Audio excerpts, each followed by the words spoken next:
Hello, my friends. This is Gilles. I wasn't really too motivated to get it done yet. I took a lot of notes of things I wish to discuss on the spiritual aspect.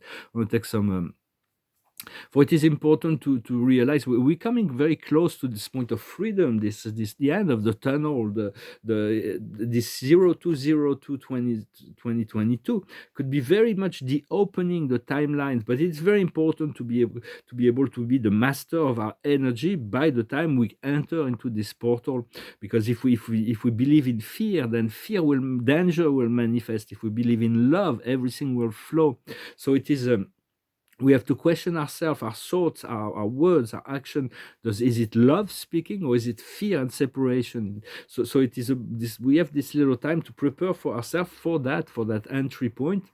For we do not want to be intransigent. If God was intransigent, there would be no diversity. So it's learning to intransigence. I mean, life has to be like that, or things have to be a certain way, or yeah, we have to be flexible and to go with the flows.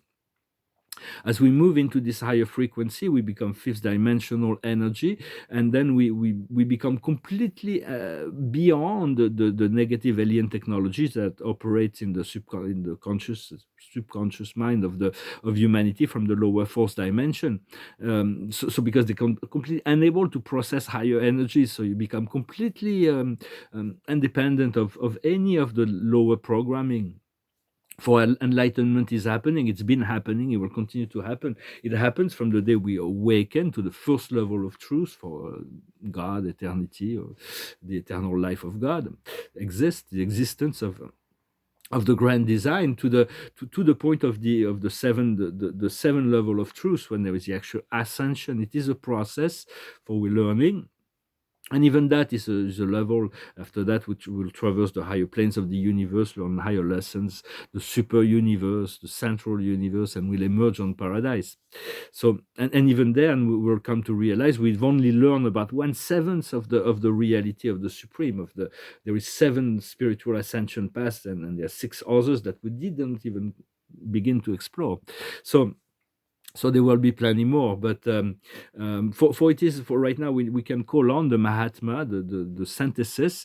This is collective consciousness that unify all 352 dimensions of the Creator universe. It is a cosmic logos, so it is we can call on it, call on on this energy to synthesize to excuse me to synthesize our chakras energy. For now, we're building up momentum to enter into the flow of the fifth dimension. It is much more important to take care of your own process than what you can bring to the world.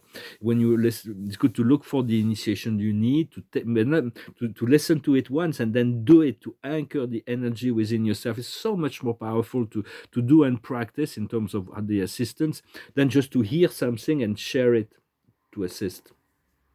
So it is important to do the work and to reverse polarities when you come into situation or within yourself, to move from negative emotion to positive emotions. So it is to become an alchemist of some sort, to be able to transmute. For Todd, the master of wisdom, explained that there is only three powers that we have as masters: is to transmute the negative energies, to support the positive energies, and to discern between the two what needs to be done. So I'm going to pull a few cards to see. I wrote a few notes to make this video be a bit longer than usual, maybe. For the past is the wheel of change. Everything has already changed. It hasn't manifested, but it's changed. We're moving into this great wheel of fortune. Where we are now is the Fool. We are free. The Fool is the freedom. The Fool is the freedom from fear. And so we are able to leap into the future. It's all open, and the future is ordinariness. It's about accepting that things don't look exciting, but you'll find there is another form of internal excitement that has been ignited. What we work on is harmony.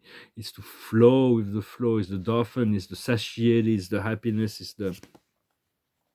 And the result of that is going to be friendliness. This portal, it's going to be paradise, because we moved from the one into the two, the relationship, the sharing of the love.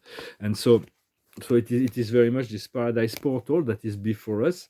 For the I am is the divine identity, is God's divine identity. It is your identity. You are that which you are. It says I is the center, and then the am is the creation. So be as there is all the powers in heaven and earth within those two words. For the there is infinite reality that is created from the I am.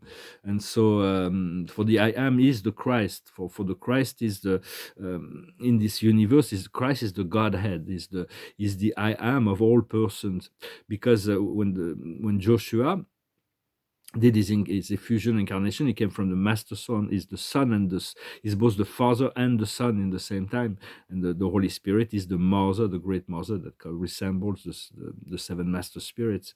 So when he came into the ascension, the potential of fusion with his I am presence, the great God, Spirit of God, is rather than fusing, is I am presence was personified and became the head of all I am presence within the universe.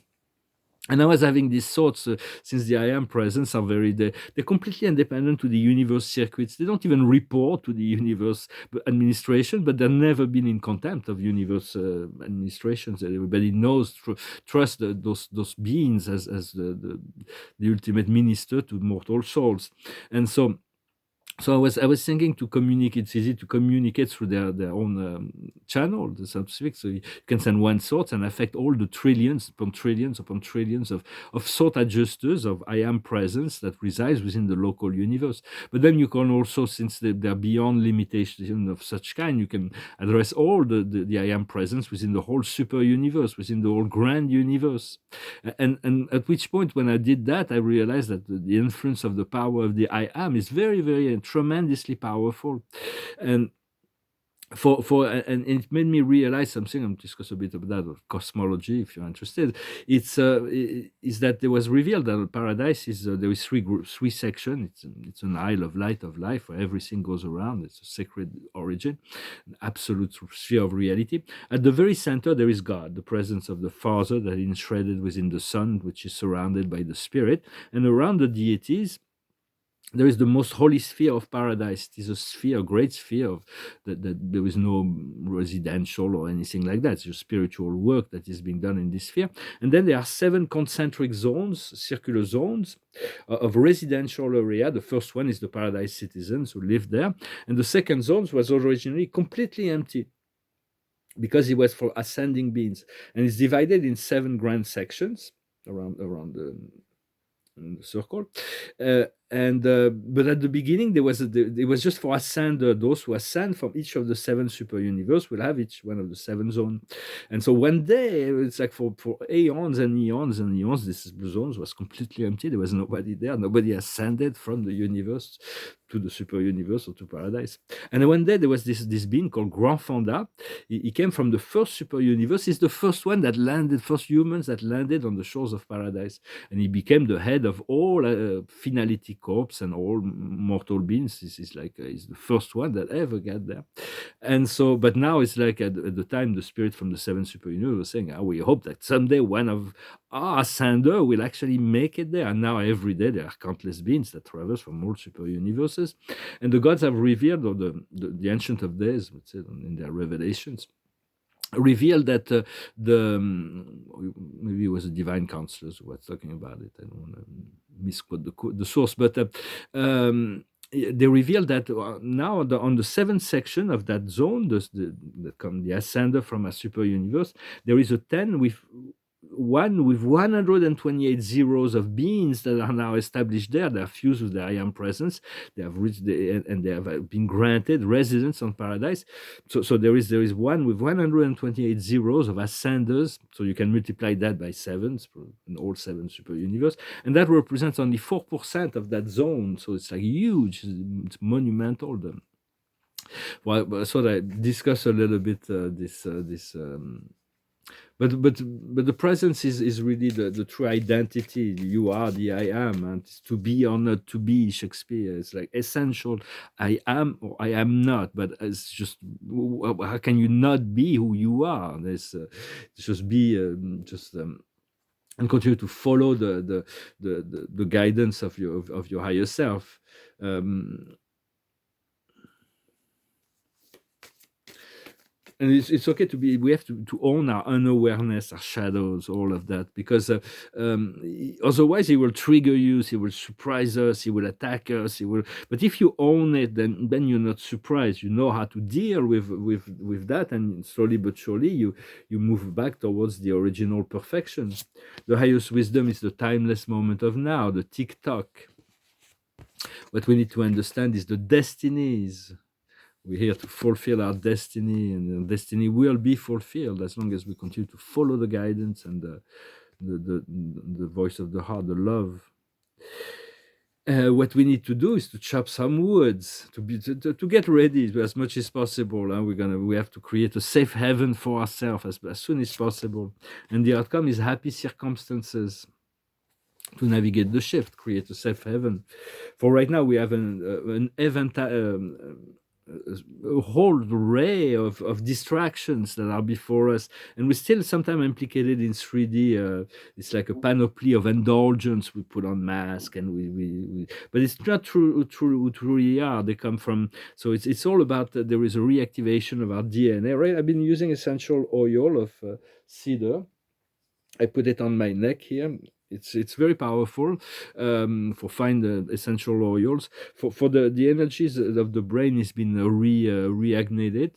For within our DNA, there is two strands of DNA. It's like a scale. It's like some kind of and but only one is active. This you, we, and when we activate the other one, it is God, you and God connected as one, and then it becomes, it explodes into amazing possibilities. But also this double strand DNA will eventually be double, triple to give it more strength, but it is also connected to 22 points of strings that can, instead of being just at the a spiral at the center, it is a spiral surrounded by a spiritual complex at the very center of each cell. So ask that your cell be all enlightened and develop and open to the source codes.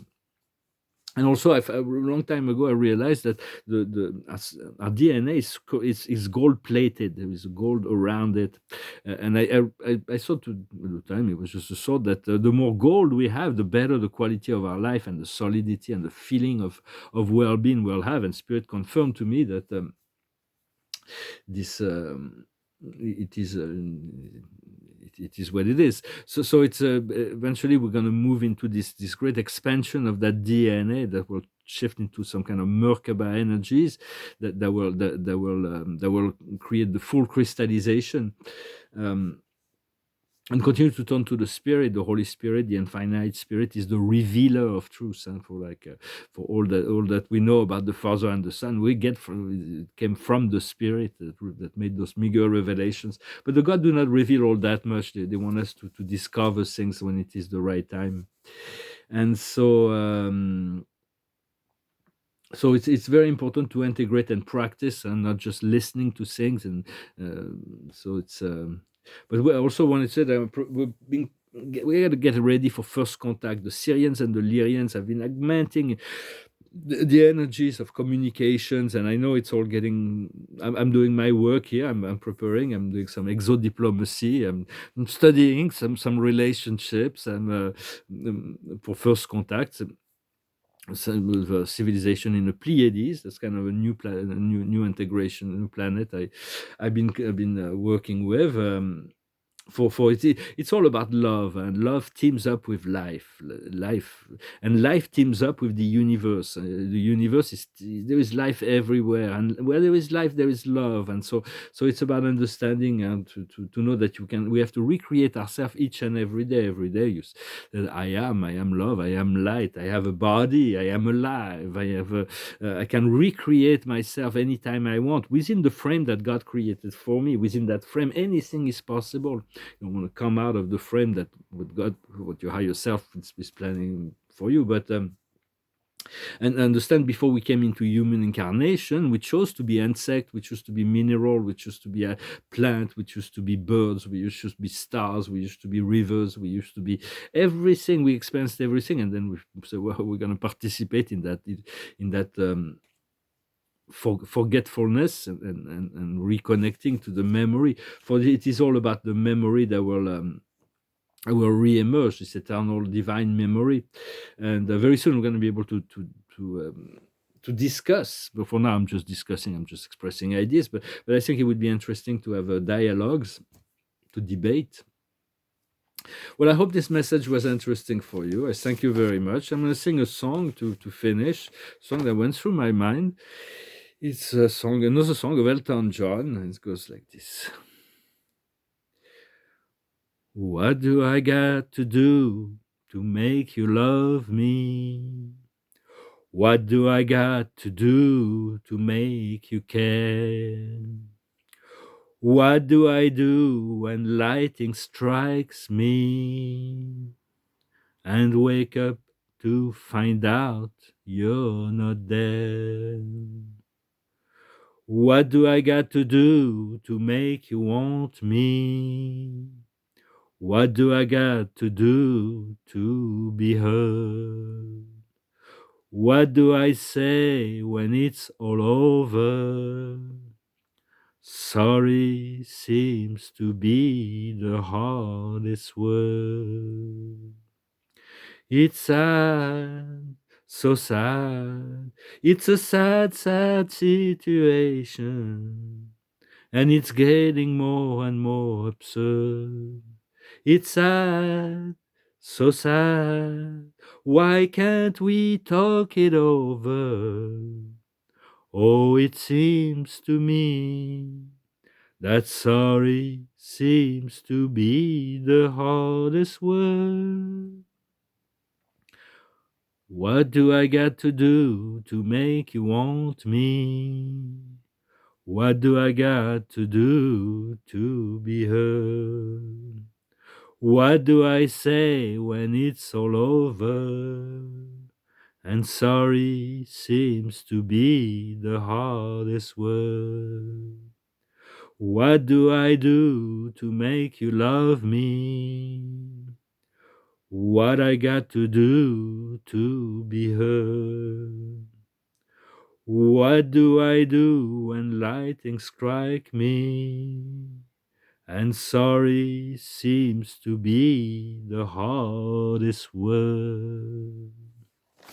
Sorry seems to be the hardest one. But it's okay. You can be sorry. But yeah, we do have to forgive ourselves, most importantly, and then forgive others, and others will forgive us as well. I want to move into this total forgiveness. And the card of the day is the 5th of Michael. The situation right now do not bring you anything good. Do not take things too much at heart.